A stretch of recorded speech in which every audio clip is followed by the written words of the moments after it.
You're listening to this podcast, so I know you've got a curious mind. Here's a helpful fact you may not know yet. Drivers who switch and save with Progressive save over $900 on average. Pop over to Progressive.com, answer some questions, and you'll get a quick quote with discounts that are easy to come by. In fact, 99% of their auto customers earn at least one discount. Visit Progressive.com and see if you can enjoy a little cash back. Progressive Casualty Insurance Company and Affiliates. National average 12-month savings of $946 by new customers surveyed who saved with Progressive between June 2024 and May 2025. Potential savings will vary.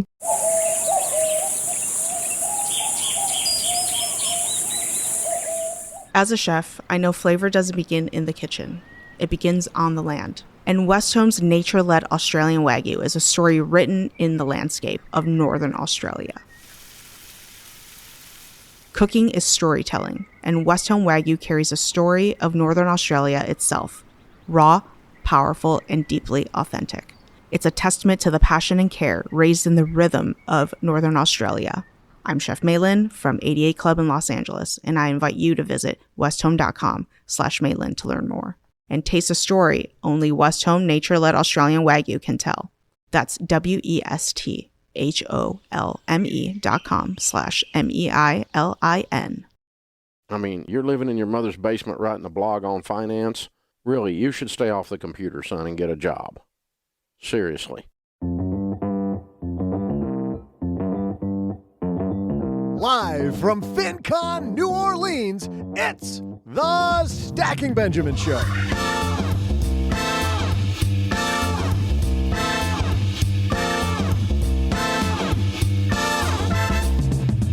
I'm Joe's mom's neighbor, Doug. Today, we'll be going out to the show floor at FinCon, where we'll be joined by the host of Afford Anything, Paula Pant, the guy behind the amazing Rob Berger YouTube channel, Rob Berger, and the king of Side Hustle Nation, Nick Loper. We'll find out what their audiences are worried about in the current economy. Investing, real estate, international events. We'll address all of those worries and more. And at the halfway point, I'll share some bloody trivia. And now a guy who's here to make sure your finances don't bite you in the ass. It's Joe Saul-Sehy.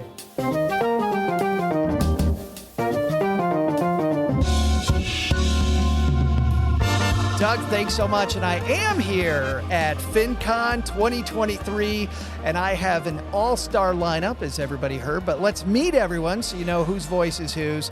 We'll start with the woman from Afford Anything on her freaking birthday. Paula Pant joins us. Oh, hello. It's amazing to be here. It is amazing to have you here. It's a milestone birthday. It is a milestone birthday. Today I turned 40. Congratulations. Thank you. You made it 40 years. 40 years. And you know what's funny? We're here live at FinCon right now. FinCon is held on different dates every year. Sometimes it's in September, sometimes October, sometimes November. Well, my 30th birthday just happened to also be on FinCon, right? So I spent my 30th birthday at FinCon, and now I'm spending my 40th birthday at FinCon. So I can tell you definitively that in 2013, this conference was definitely held on October 19. You know that. I remember singing happy birthday to you that year, like the whole audience. Yes, exactly. J.D. Roth that year, so October 19, 2013, on my 30th birthday, J.D. Roth brought me up on stage and had the entire conference sing happy birthday to me. And so I actually asked the FinCon organizers, when I told them that I was coming this year, I was like, my one request is that I want some time on the main stage this year. And they delivered. It was fabulous. You talked about AI this year. I did. And about not being afraid of AI as creators. Exactly. Yeah. And then at the end, you pulled the wool out. You showed everybody that this whole presentation was designed by AI. Exactly. Which was pretty damn funny. And a guy hoping, I think in 3 years, he's celebrating his 40th birthday. You may know him. People that have listened to podcasts for a long time remember the Mr. Dough Roller, but now he's Mr. RobBerger.com and a YouTube vet. Rob Berger's here. So hello. And I want to say I celebrated my birthday a week ago. Wow. And I wish I turned 40. I can't remember 40. So a bit older, Paula, but we share a birthday month. There you go. That's fantastic. Yeah. What's the day? Is it October 12th, 13th, Yep, 14th? 12. 12. I Yep. guessed it. First Yep. guess. Perfect guess. Oh, well. I turned 50 something. We're the old guy club Yeah, here, the old Rob. guy club. That's us. Tell the 4 people that don't know about Rob Berger about what you're up to now. So primarily a YouTube channel focused on folks that are either retired, old folks like me, either retired or near retirement. That's sort of my big thing right now. You have helped so many people. All I see every time people always go, where should I get my advice? And don't you probably see Rob Berger all the time? You guys Absolutely. do not say Rob Berger all the time. We do say Rob Do you Berger. really? Well, thank you. That's No, very we kind. see it in online forums. I don't say it. Other people say it. You think I say that, Rob? No, okay, fair enough.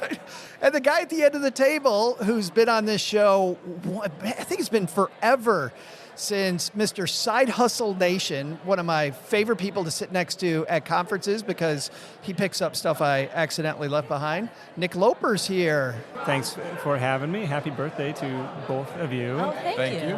I had my milestone 40th at FinCon last year, and so it's like a Oh. tradition to have birthdays at FinCon. Wow. Well, and to have milestone birthdays at FinCon. That's right. Wow. I feel left out. Do I feel a little like you guys all having your little birthday thing? You guys need me to leave, and you guys what can. month is your birthday, hug? Joe? Well, it's a time when all the cool people have their birthday. February. You got to. Middle of February is the perfect time. Len Penzo's birthday is like the day after mine. Oh, nice. Yes. Nice. Yeah. Well, next February, we should throw a big Joe and Len party. Everybody's like, what the hell are you guys talking about? Are we going to talk about a topic? Let's do that.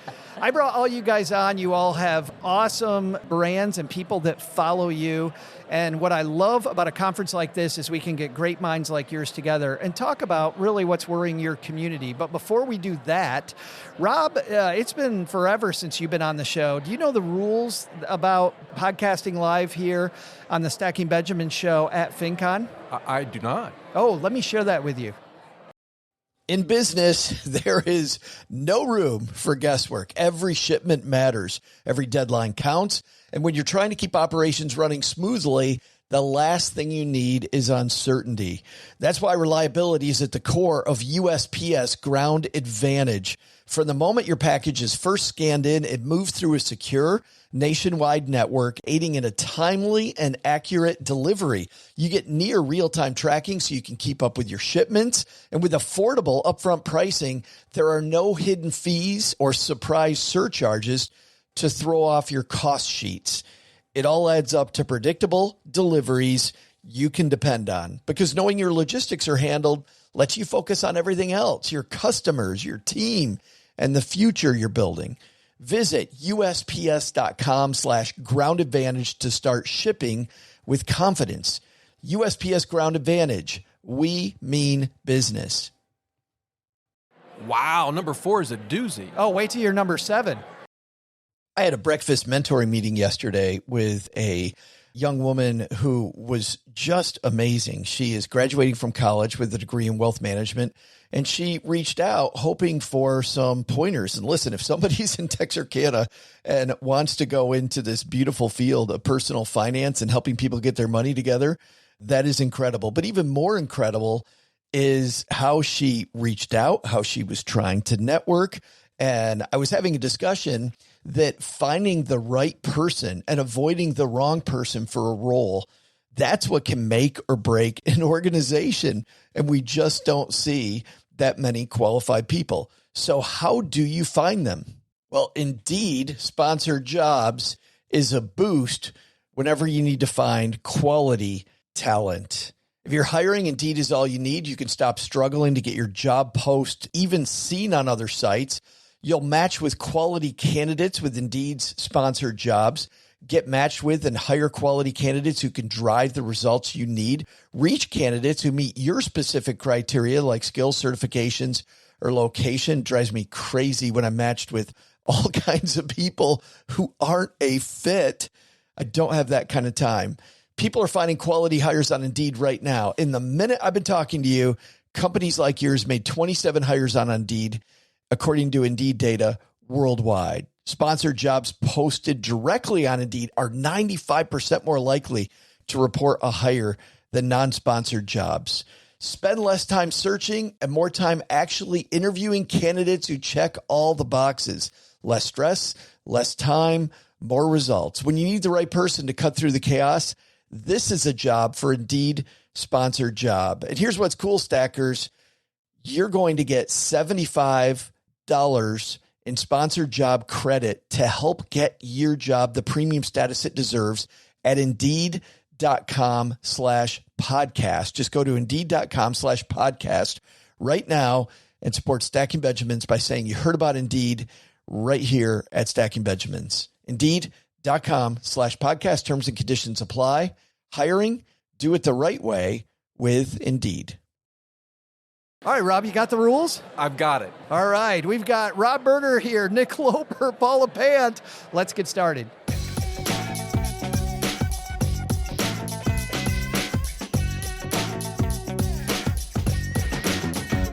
As I mentioned during the open, we're going to talk about what's on your listeners, viewers' minds. Paula, you want to kick this off? What are people that afford anything seem to be worried about now? One of the number one things that I hear is houses have gotten so expensive that anyone who wants to buy a home, I mean, if the first-time home buyers are like, how on earth do I even do this? Everything is so much more expensive than it was even a few years ago. And even a few years ago, it felt out of reach. Now it feels like it's getting further and further and further out of reach. So I'll hear that from prospective first-time home buyers.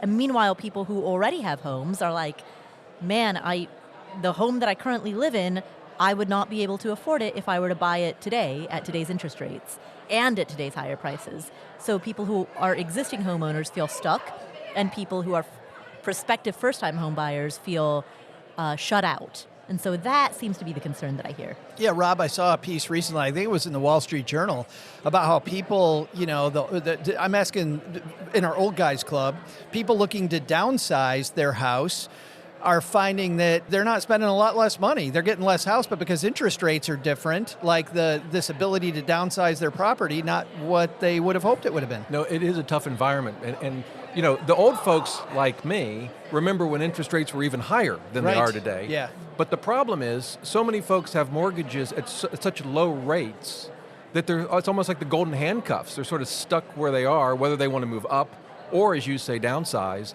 And the reality is there's no easy answer to it. It's just, that's the challenge that you face. And if you're going to move, you're going to end up, assuming you borrow, in a higher rate mortgage. It's just that simple. Yeah, before we start diving into maybe some solutions to help people or thoughts about that, Nick, let's bring you in on this on the income side, because I know you and I were talking. It sounds to me like your audience, really, people are more interested in side hustles than ever before. You think it has to do with people trying to afford their housing? Trying to afford housing, trying to afford food, trying to afford gas. There's no question that inflation has definitely played a role in people's just mindsets around earning more. Like, well, if I can't save it realistically, like I've cut as much as I can cut, so I got to address the income side of the equation. I've had more experts on this year talking about the zeitgeist, Paula. Mm-hmm. More experts on this year talking about burnout. Like more authors, more podcast episodes. I feel like burnout. Is this the same thing?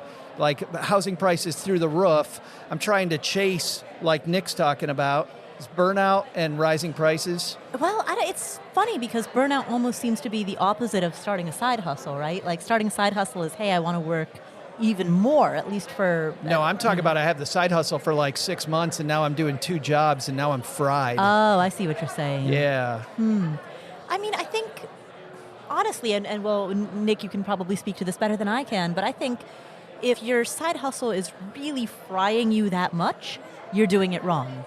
Ideally, you'd want to pick something that ignites a passion and that sparks, where you get to use a muscle that you aren't able to use in your day job.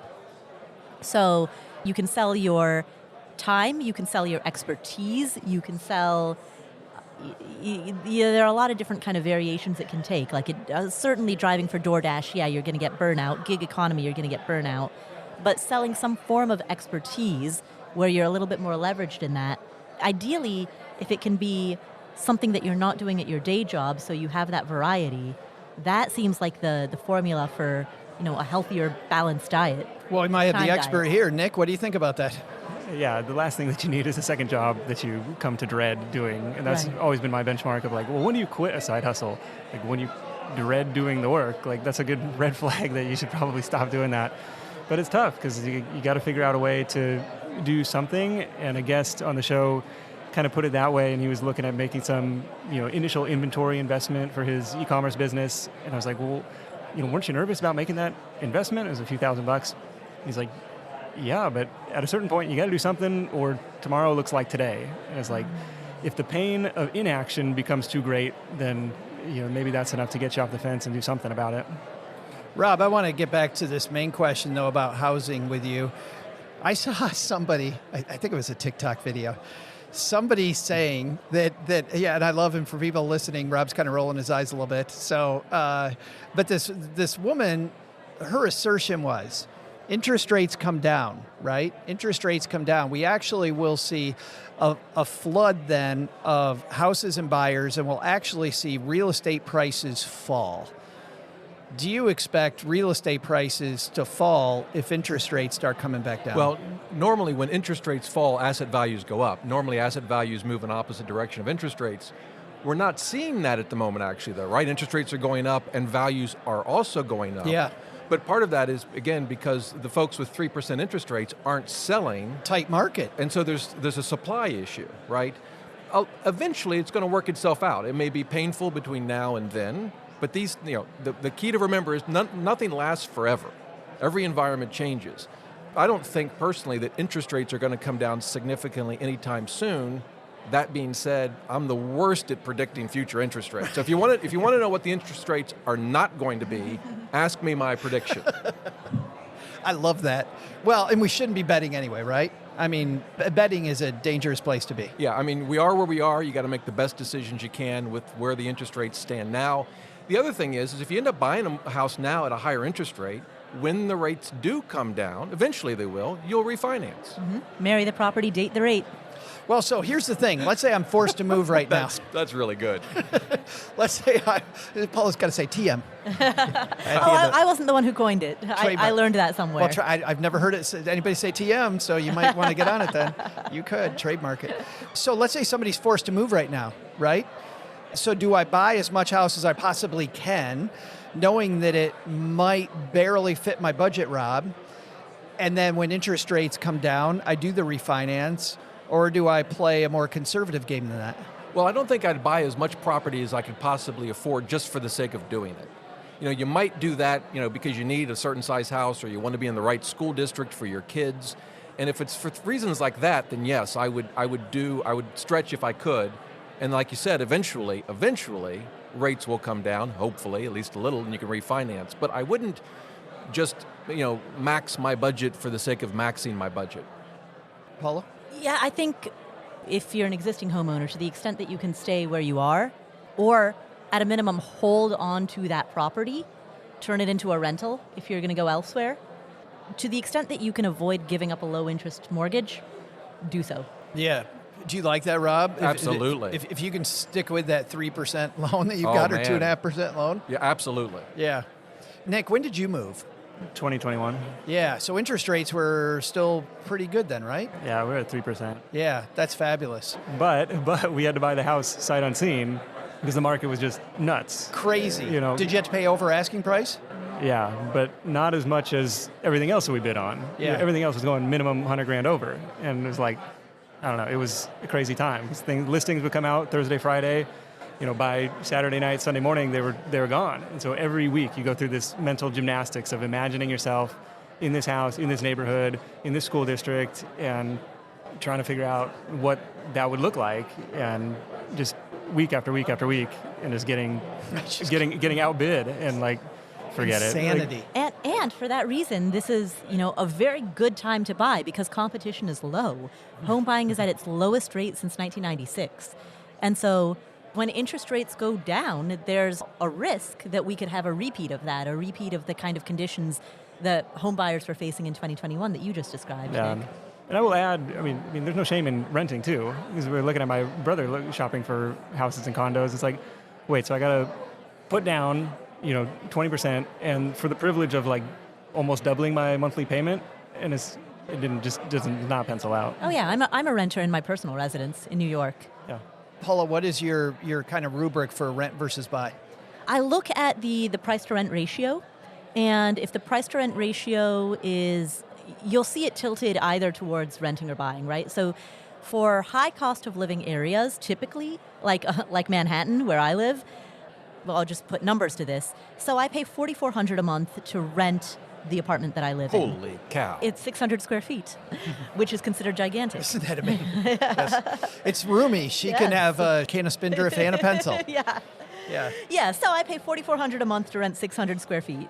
If I wanted to buy exactly that same place, it would cost me at least double per month, probably more at this point now that interest rates are higher. But it would cost more than double, I would say. The math just pencils out to the value that you get for the money in a high cost of living area like Manhattan makes it more favorable to rent. And that's why even, I own free and clear 7 properties in lower cost areas like Indianapolis, but in a place like, buy in Indianapolis, rent in Manhattan. Rob, anything to add to that? No, I'm from Columbus, and it's the same kind of market as Indianapolis, and I used to own rental properties there as well. And no, I agree completely. That's how I would think about it. Well, while we got you on the microphone, let's transition. That was Paula's topic, housing. What's on your listeners, viewers' minds? So keep in mind, my viewers, listeners are retired or near retirement, and I think one of their biggest concerns is, will I go broke in retirement? How do I know how much I can spend each year? And part of that issue isn't just the math and all of that, but it's also sort of the country's future with all of the debt that we have and the deficits. Is Social Security going to be there? Can I survive retirement? That's probably their number one issue. That's a tough one, and it's pretty, I don't know, it's the stuff that feels like it's so far above my pay grade. Nick, I guess we'll start with you. These Nick's like, please don't look at me. But these big things, when you're thinking about your personal financial picture, like when you think about the amount of debt that the United States has, or, the craziness going on in Congress right now, or you and I earlier were talking about the geopolitical stuff happening, right? The Gaza Strip stuff going on right now as we record this. Like all of this, strikes in Detroit, strikes in Hollywood. We've got all of this madness happening. Like, what does that do for you and your financial picture? I mean, it's not helpful to look at any of it day to day. What has been helpful is to try and really zoom out and take the long-term view. One of my all-time favorite TED Talks is Peter Diamandis, like Why the Future is Abundant. And he breaks down, the news is always bad, but times typically get better over long arcs of history. And it's like, you got to kind of take a deep breath and hope and pray that this is a blip on the radar long-term. And the other thing is like, well, we're all holding these same assets, so hopefully there's some safety in numbers. Like if I'm hosed, at least everybody else is hosed too. That's comforting. I like that. Yeah. It's a big van down by the river that we're all living in. Paul, have you seen the Ibbotson chart that shows that? The Ibbotson chart shows, and maybe Nick or Rob, you guys have. Rob, I'm sure you probably seen this one. It shows like from 1920 to today, and it shows the chart of the stock market just continually going up, right, with these ups and downs. But my favorite version, Rob, of this Ibbotson chart is the one that shows every down what was going on and why, Nick, to your point, why you shouldn't be investing right now. And it totally makes the point that maybe it sucks right now, but it's not going to suck long term. Have you seen that, Paula? Mm-hmm. I don't know about that chart specifically, but I've seen many, many charts of the stock market over the past 100 years. We're going to talk to the people in retirement in a minute, but Paula, what I like that Nick kind of brought up is that if you're young today, which I am, very, very young, you don't need to be looking at this stuff. Like use it as a reason to get in and be investing. Yeah, absolutely. I think people will spin their wheels about short-term moves, about short-term volatility. And it's very tempting to believe this time it's different. It's very tempting to believe that the 20th century was great, but what if the future for us looks like what it looked like for Japan, right? I hear that on Twitter a lot. Right, and by that, can you define that for what people? Because a lot of people don't know the whole Japanese story. So Japan had decades of basically stagnation, zero growth. Yeah, zero growth, and so if you were to have invested in Japan 20 years ago, you would not be doing so well, and so people worry that might happen in the U.S. But people can doom scroll and find reasons to be negative. But you can also, and it's maybe a little bit more intellectually rigorous, or requires a little bit more intellectual rigor, see all of the innovation that comes out of the U.S. Innovation in biotech, innovation in the life sciences generally, innovation in technology, innovation in all of these fields. Like we are where brain drain goes, right? The best and the brightest across the globe come here. And that happens for a reason. Mostly to Texarkana. Yeah, yes. Yes. It's a hotbed. It is totally. They call it the Silicon Valley. Silicon Valley of the Texas-Arkansas border. Absolutely. I want to, before we get Rob to these people worried about taking money out, one more thing, which is Paula mentioned innovation. And Nick, innovation, I feel like from afar, you're on top of it, I'm not, is changing the game in side hustles. We had a conversation earlier about Uber and Lyft and about how, they're telling their drivers, hey, we're trying to put you out of business by making the cars run without you. Yeah, right? long term, they're going to be self-driving. Yeah, how's this innovation helping side hustles or hurting side hustles, or just changing the game like it always does? It just changes the game. It's lots of buzz around AI this year and how AI is going to take jobs, how AI is going to produce more jobs. And it's like, well, we have more AI and automation than we ever have, but unemployment is not out of line with historical numbers anyway. So it's like, I don't know if I buy that AI is going to take all our jobs. We did an episode earlier the year on how are you using AI in your side hustle. And that was fascinating to collect a couple dozen different case studies or use cases on, it's helping me create content faster, or it's helping me edit content faster, or it's helping me it's not replacing my thing, it's helping me accelerate the production of my thing. And so I think that's kind of where it's going, and it's kind of cool stuff to be playing around with. Some of the stuff is amazing. I mean, Descript, which we use to edit our shows, if there's an important line that we just forgot that our audience needed to hear, I can now type it in, and Descript will take my voice and make me say it without me saying it. That's creepy. Isn't that creepy? That's creepy. But it's creepy, Rob, unless it's intentional, where I'm like, oh, my audience really needed this disclaimer to make sure they didn't step in it, and we forgot to do it. It makes me wonder if Paul and Nick and I are really here, or this is just AI generated. At a certain point, we don't have to show up, like it knows what we're going to say. Well, Joe, as somebody with hundreds of hours of your voice on the internet, Paula too, right? Do you stress out about deep fake stuff and oh my God, I can't believe she said that? I stress out about somebody using my voice to call my parents and aren't those some type scary? of like an elderly scam, right? Yeah, my parents are 83. Yeah. And so that's my biggest concern is that somebody will use my voice, create a deep fake, call my parents, they'll think that they're talking to me. Yeah, right, I'm in trouble. Send money to this. Exactly. And so I've talked to them about it, and I've said, hey, you know what? We're going to have like a couple of kind of secret words, that we use to convey that this is actually me. Spy show stuff. And I was like, and also I want you to quiz me, right? Like ask me questions. What was the name of your first goldfish? Questions that only the real me would know. Yeah, it scours everything you've ever written. That's a great idea. Yeah, so this is my PSA to everyone listening. Please do that with your parents and with your grandparents, because there are a lot of scams targeting the elderly, and more, with or without AI. I mean, sometimes people call and impersonate a cop and say, hey, I'm Officer so-and-so, and your son is in jail, and you're going to have to send bail money by money transfer, you know? Yeah. Red flag number one. Yeah. I need a bunch of Target gift cards. By Target gift card, yeah. But, the cops want Target gift cards. I don't know why.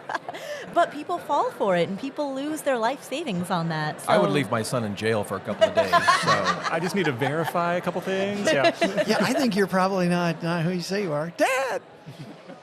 By the way, Paula, when you talk about goldfish, my father-in-law, who is one of my best friends in his life, he's a heck of a human being, one of his favorite phrases was, a goldfish is fantastic as long as you have a working toilet. Aww. Which, wow. Yes, Nemo. was very, very sad. But there is a day. I mean, none of us is going to make it out of here alive, Paula. we're all going down the toilet. Someday, we're all going to be taking that trip. Maybe not the swirly trip. Can we get a sound effect, Steve? Can we do a flushing sound here? Rob, let's get to the point that you really brought up, which is this idea with all this stuff going on, I need to take money out, but also going broke. So where do you start when you talk to people about that? Well, the first thing is, and this is true no matter what your finances are like when you retire, it's scary to retire. It just is. Even if you're financially sound, you've got plenty of money, you've been saving for 30, 40 years or more, and it's just scary to turn that off and then start spending it. So the first thing is, it's normal to be afraid. I was afraid. And then the second thing is to focus on what you can control. Yeah, we can't control the debt. I guess we can vote, but I mean, we don't really have any control over that or the stock market. But we can, for the most part, control when we retire. Do we work part-time? When do we claim Social Security? We can control our budget to a point. So there's a lot of things that we can control. And I think if we focus on those things, we can end up with a plan that, nothing's guaranteed, but it's workable. And the more you think through those issues and really think through a plan, I think the more comfortable you get with retirement. And then part of it, oddly enough, it's just practice. You practice retiring. You're retired for 6 months and it's nerve-wracking. In the second 6 months, it's pretty good. In the second year, you're like, man, this is great. Why did I wait so long? Yeah. Yeah, but it takes time. You just, you don't just walk out of your job after 40 years and in day one, at least most people, and are just retired and carefree. It's a transition. It takes an adjustment. I like this idea for people that can do it to take a sabbatical for that reason. Absolutely. I think sabbaticals are great. It's not really something I did. And some folks get a little worried about what their career might look like when they come back, but I think more and more companies are open to that. And I think if you can do it, it's a great opportunity. Let's talk about making that more secure. I feel like part of what helps people feel a little more secure, especially with the ups and downs in the market, right? Yeah. And you feel like, okay, all this uncertainty right now, I really worry about my investments. That cash cushion then, Rob, becomes more important than ever, I would think. Yeah, it is. It's kind of a double-edged sword. Cash is comforting, but if you have too much of it, it hurts your returns long-term. Right now, cash looks great because it's 5%, but long-term, it can actually hurt your returns. So, but if you have a balanced portfolio of stocks and bonds, you've got the bonds there. Now, I know bonds recently have been a four-letter word kind of thing, not helpful, but long-term, a lot less volatile, and they can provide a lot of the cushion, but certainly some cash, maybe up to a year. I don't typically think most people should go beyond that, but that can help you sleep at night for sure. I look at people that have pensions, and the fact that they have this, depending on the place they work, this guaranteed income stream that really helps them sleep at night. Yeah. But people can create that with something called an annuity. Yeah. How do you feel about annuities? So annuities can be part of a good retirement plan.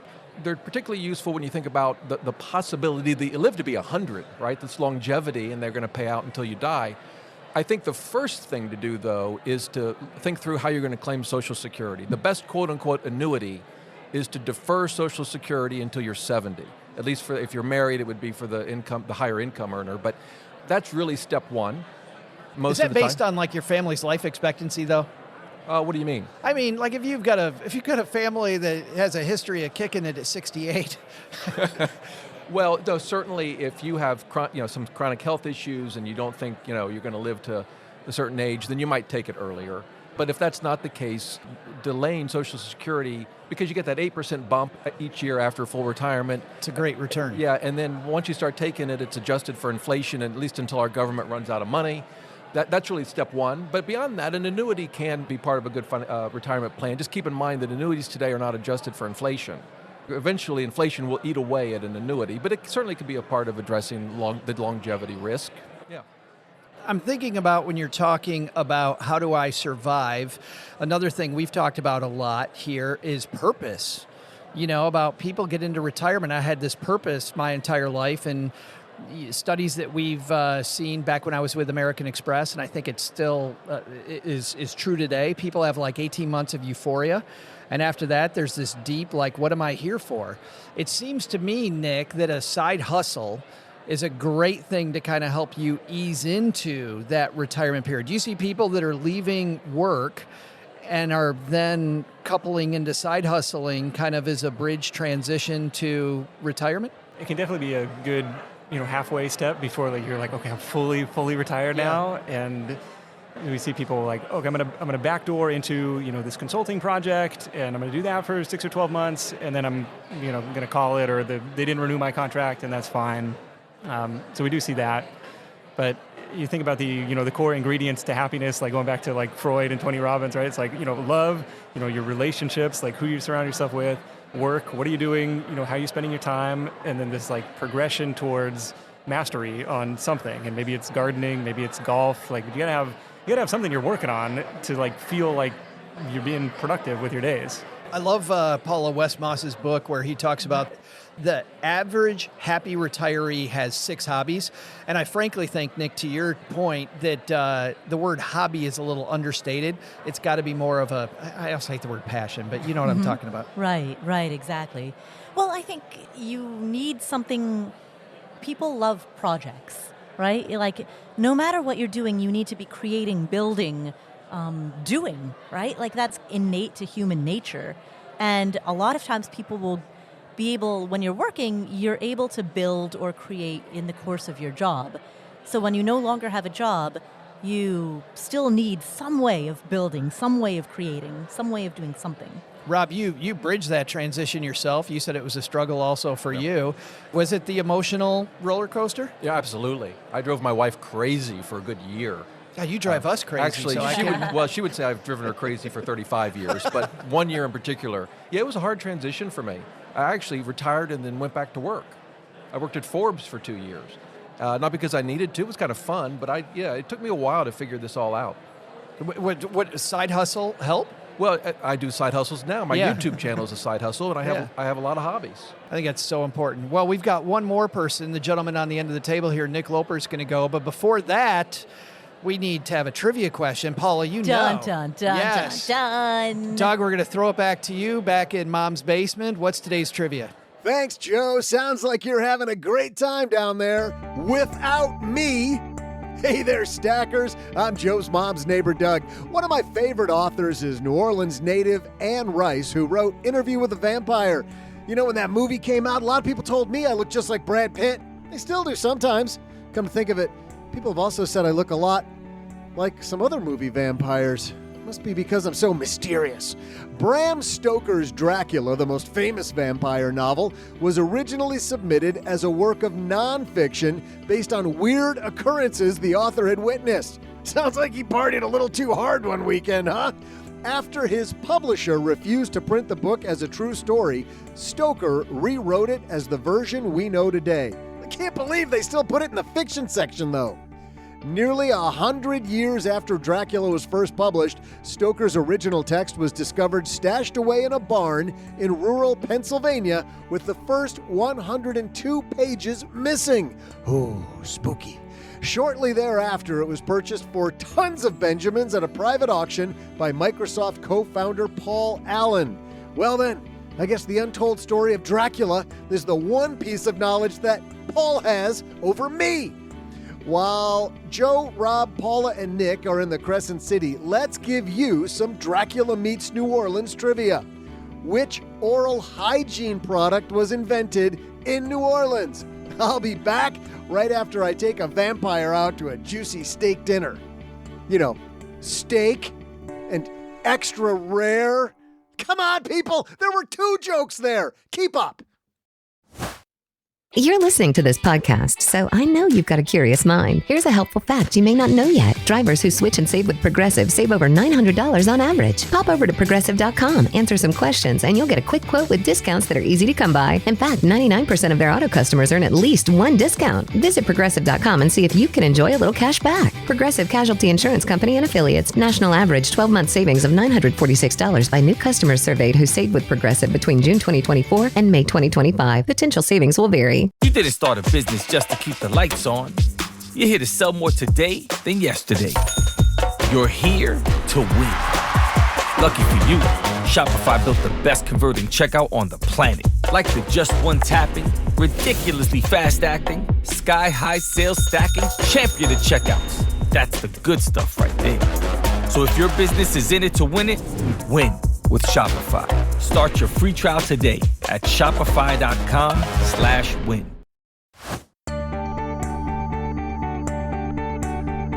Hey there, Stackers. I'm garlic lover and Brad Pitt's doppelganger, Joe's mom's neighbor, Doug.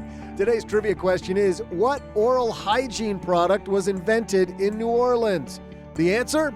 Originally made from silk until it became cost prohibitive during World War II, dental floss was invented in New Orleans in 1815, even before toothpaste. I guess when they ran out of garlic, people could keep vampires away with their putrid breath. You know, my dentist keeps getting on me to floss more, but I think I'm just too strong. Every year when I do it, my gums bleed like crazy. And now, let's head back to New Orleans and our special episode with Paula Pant, Rob Berger, and Nick Loper. Wow, I didn't know that. I don't even know what the trivia is. But it's always fun to say. I didn't know that. We're back at FinCon. Before we get to Nick's point, let's talk about just being here. Nick, you and I, we see each other at this conference, at Podcast Movement. Why do you come back to FinCon? It's like my favorite event of the year. Like, it's one part family reunion, and it's one part like just learning what other creators are doing in their lives and businesses, what's working, and go back to my lab and, put it all to work and hopefully come back better and stronger the next year. I'm with you. I feel so motivated when I leave here. Yeah. Exhausted and motivated. Exhausted and motivated. And here Paul is on the main stage talking about going to 10 million, to 50 million, and it's like, dang, what should I be doing, But it just it gets those gears spinning in a way that you don't get just in the day-to-day sitting at home. Rob, I think there's also something to be said about just being in the same room with people. I think we really missed that during COVID. Absolutely. It's good to, I have a lot of friends. I've been to every single FinCon, going back, I think, to 2011. Is that when it started in Chicago? And it's just a great time to catch up with folks that, have really become a meaningful part of my life, even if I only get to see them once a year. It is a great reunion. Paula, why do you keep coming back? Oh, I liked, Nick, your words, family reunion. You keep coming to enough of these, it does become a family reunion. It's a community. And really, I'm here to see people I've known for, a decade at this point. I get so inspired, though, also by some of the new people I see every year, like the new voices, and if somebody's out there thinking about creating something, please come join us, because we need, we've got a bunch of phenomenal creators here, but we still don't have enough. I mean, collectively, America's not listening to financial stuff, and we could use a lot more voices, especially more diverse voices. I mean, we have that problem. The CFPs will tell you we got a problem. We don't have enough CFPs of color, and creators. I get excited to see this get more diverse every year. I feel like FinCon gets more diverse every year. Mm-hmm. It's pretty exciting. All right. We saved the best for last, Nick. I have no idea what Nick's going to say, but we're going to really build this up. Nick, what are Side Hustle Nationers worried about?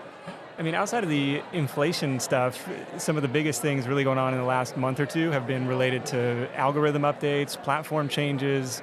Just, you get used to a certain level of traffic or income or views on your stuff, and then because I deal with a lot of content creators, doing that as a side hustle, and then the rug gets pulled out from under you or something gets changed, and that's part of the dance. It's like the ebb and flow of anything online, especially if you're playing on somebody else's platform. If a YouTube algorithm changes or an Instagram algorithm changes or Google makes some update, and it's kind of a technical thing. It's not like a global, we're dealing with, inflation or the price of houses, but it's something that has definitely hit a lot of people in the community. But it's funny, Nick, there's probably people that are walking the dog as they're listening to this, and they're like, oh, I'm not a creator, that doesn't affect me. But when they change the damn way you move the widget at work, right? It's the same thing, and no matter where I've worked, there's always this Who Moved My Cheese thing. I don't know if you guys have read the book Who Moved My Cheese, but basically it's about a bunch of mice. It's one of those little short, 1 Minute Manager series books. Okay. Like all those books, you can talk about it very quickly, which is there are a bunch of mice in these mazes, and then all the cheese is in the same place every time, and then the cheese moves. And there are people that bitch about the cheese moving, and there are people that just go and find the new cheese. And so, but it's so difficult, Paula, behaviorally, to not sit and moan about, they changed the algorithm or how the widgets are done. How do you, because they do it to us all the time, no matter what job we have. Right. How do you cope with all this external change that changes how you got to afford anything? Lean into it, embrace it. So this reminds me of my talk earlier about AI, right? It's not exactly the same thing as an algorithm change, but it's a change, right? It's a new thing that has, at least in the way that content creators use it, the way that it impacts this industry today is completely different from how this industry worked a year ago. And we know that a year from now, it will be only further deeper into that world, the world of AI, the world of ChatGPT. God, you guys have all been around 10 years. Imagine, 10 years ago versus Right. today. Paula brought up on the main stage these the blog carnivals. Yeah. Right? I loved those. Was that an eye roll, Rob? A little bit, but I was all into them at the time, let me tell you. Yeah. I was a little bit nervous. I was like, am I going to offend people who were like really into article spinning back in the day? But, you can, when that happens, when the algorithm changes, right? Or when AI comes on the scene, or when self-driving cars come onto YouTube, or onto Uber, it does no productive good to complain about it. The market does not care about how you feel about it. Your job is to lean into it, adapt to it, and figure out how to make it work for you. And actually, the prime example, and I talked about this on the stage today too, is when Craigslist came out and decimated classified ad revenue, newspapers were in a bind, and newspaper reporters everywhere were freaking out. I worked at a newspaper at the time, and people were panicking because newspapers were shrinking because classified ad revenue dried up, and there was this pessimism amongst journalists where they were like, oh, the internet killed all the jobs. And then I come to FinCon, and there's this optimism amongst content creators who are like, the internet created the opportunity for so many jobs, right? And the irony is that those journalists were the best positioned to become content creators because they're so freaking good at research and writing and editing. Like, they're so much better at it, frankly, than most of the people who go into content creation having never had the training that a newspaper writer gets. But those who chose to stay stuck in the way things were are not the people who embraced the world of content creation and therefore had the opportunities or the money that came to those of us who actually embraced content, digital content. Is that what we have to do? I mean, what I heard Paula say, guys, was you got to zoom out. Like, the optimism here about it created new jobs is they had to zoom. If I'm in newspapers, I zoom out. And when I zoom out, I immediately go, oh, I just go online, right? Then I do who was it, Jack Welch, Rob, that said change before you have to? I do think that when you encounter an obstacle like that, when someone moves your cheese, it's okay, I think, at first to be really upset and maybe angry about it. I mean, that's just natural. But at some point you have to step back and say, okay, well, it is what it is, and how can I make the most out of it? And some of the best moves I've made in my own business came from a challenge, usually brought on by a Google change or a YouTube change. And yeah, it's upsetting at first, and it's okay to be angry for, a day. I give myself 24 hours, and then it's like, okay, let's figure this out and move on. Is that what you do, Nick? Yeah, I mean, that's really the thing, is like the only constant is change, and so you have to figure out how to adapt, and like we talked about really in all these scenarios, is control the controllables. And that was my first day of, after turning in the keys to the company car and going full-time into my first business, it was my Google ad account gets like shut down. And at that time, that was like 80% of my traffic and revenue was like, they were like, you can no longer advertise with us. I was like, what? Wait, on the same day? Yeah, it was like my first day of like what I called my retirement. And I'm like, well, going through the 7 stages of anger and denial and like, what is going on? And, eventually, like, it took a lot of kind of redeveloping, reworking the pages, but like eventually it came back, hey, we made an error. Like, well, thanks, Google. That was kind of an expensive, stressful error, but, we emerged stronger as a result. And so it's kind of like, well, if you believe in this model, if you believe in this business, you got to figure out a way to keep doing it, and you adapt to those changes. I heard somebody say, Nick, that, you never learn anything when you win. You learn when you fail. Like, when you win, you just high-five yourself and I'm amazing. But when you fail, you learn a ton. Yeah.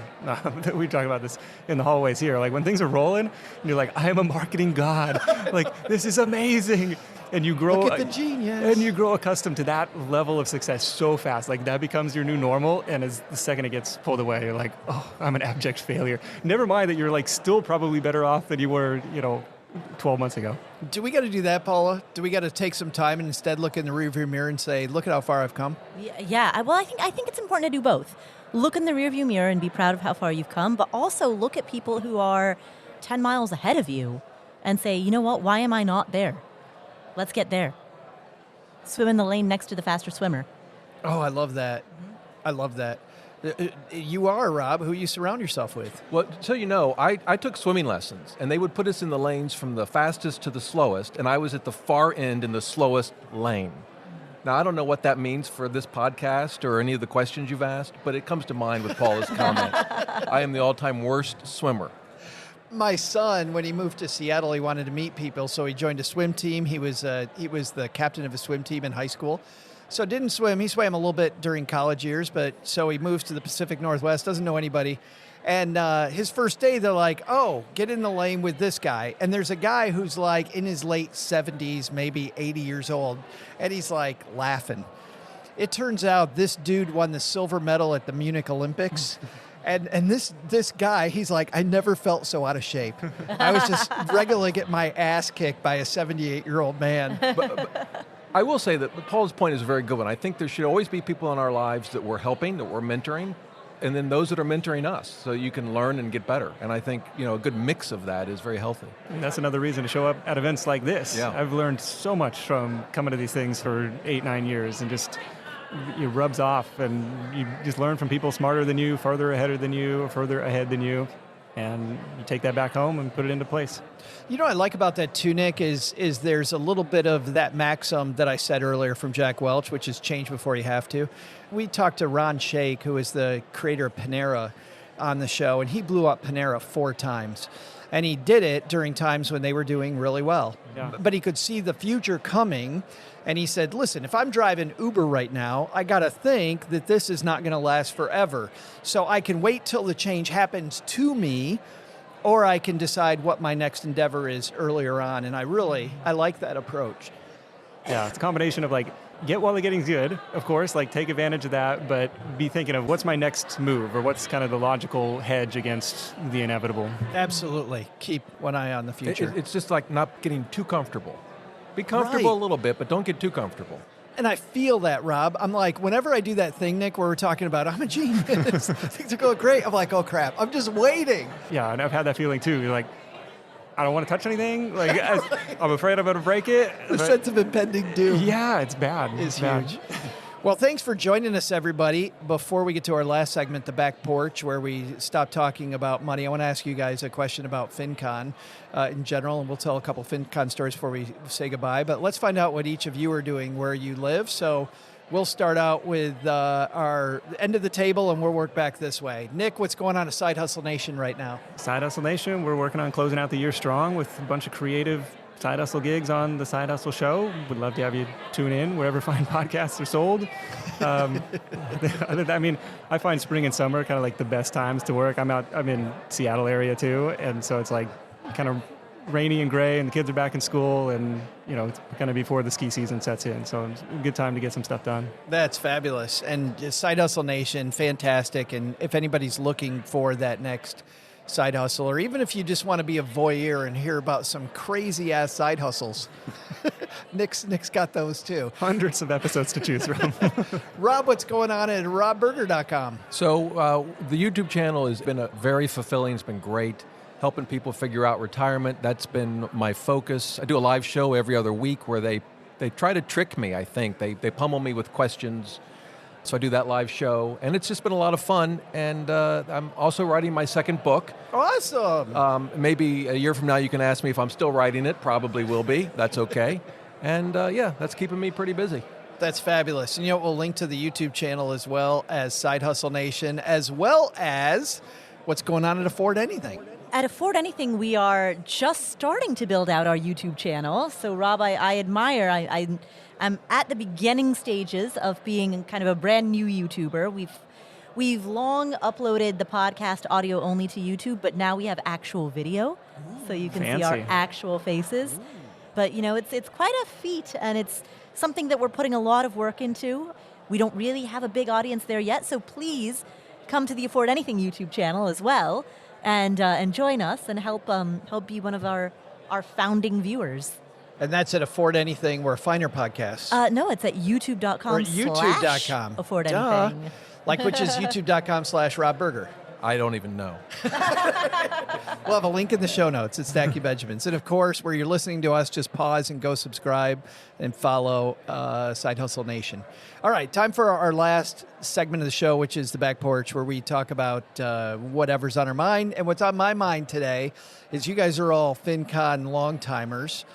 Paula, my favorite time with you was when we were here a number of years ago. And I asked Paula if she wants to go to breakfast down the street. Oh, boy, I know where this is going. So Paula joins me in the lobby, and Nick and Rob, we have, to me, a phenomenal conversation. Just a fantastic conversation. I find out later that Paula didn't sleep the night before. Nope. I'd been Doesn't up all even night. remember going. Nope. Zero recollection. And we were talking about all this cool stuff we were going to change and all that. Yeah. That was the conversation where, according to you, I recommended that we call this community Stackers. Stackers. You said, you know what? They should be Stackers. And now we are Stackers. And the name stuck. Yes. Yeah. And she did it on no sleep. In I her did sleep, zero she came up with that. I know, right? That's unbelievable. It is. Zero It is sleep. incredible. You guys got any, Nick or Rob, any wild remembrances of FinCon's past? I feel like this was Dallas, and maybe it was before the event started, and we're trying to get an Uber, and the van shows up, and it is like the cash cab, or it's like a karaoke cab. And Deacon from Well Kept Wallet is loving it. The dude lives for karaoke. Loves at to FinCon. sing. And he is just, I think we had the guy take us around the block again, because it was like we need more laps in the karaoke cab. That's fabulous. Rob? So were any of you at the 2011, the first FinCon? Oh, yes, I was Okay, there. so do you remember the payday lender that showed up and stood up in front of everyone and started promoting payday loans? I don't remember. Oh, yeah. And they got shouted out of the room. Oh, yeah. That's Found a the great wrong day. crowd. So many fun times here at FinCon. Paula, what's yours? You don't remember mine, so what's yours? Favorite, it was today. It was today. It was today. Yeah. Well, happy birthday, Paula. Thank you. Happy birthday. Thank you. All right, let's send it back to Doug. Doug, what should we have learned today, man? So, what should we have learned today?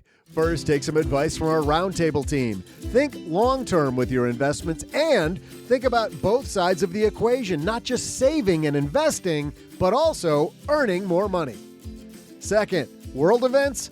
Yeah, there's always a reason not to invest, but as Nick said earlier, those will be replaced soon by another reason not to invest. And before you know it, you haven't invested a dime and the market's sky high. So instead, get started now. But the big lesson? If enough people tell you that you remind them of an alabaster ghoul, maybe you just have a vitamin D deficiency. Thanks to Rob Berger for joining us today. You can find out more about his work at the Rob Berger YouTube channel.